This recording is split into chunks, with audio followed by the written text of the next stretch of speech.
for today's video ay magluluto tayo ng paksiw na tilapia. Ito guys yung ating tilapia. Nakasalang na. Naglagay tayo ng asin, tubig, tapos supa.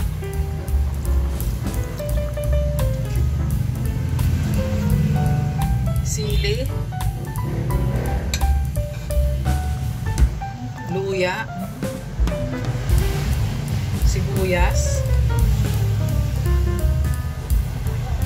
At kamatis.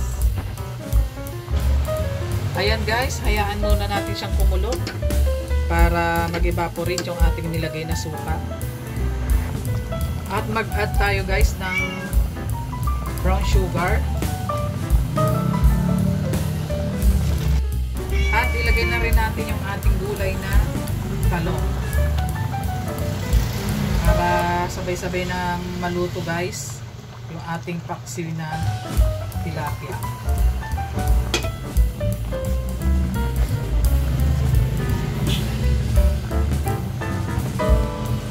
Ayan guys, kulong-kulo na yung ating niluluto.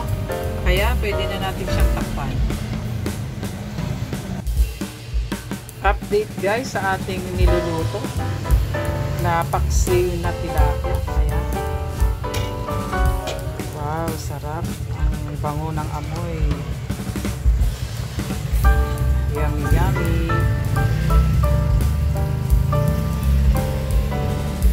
Ayan guys, luto na yung ating paksiw na tilapia. Kaya thank you for watching and don't forget to subscribe. Bye-bye.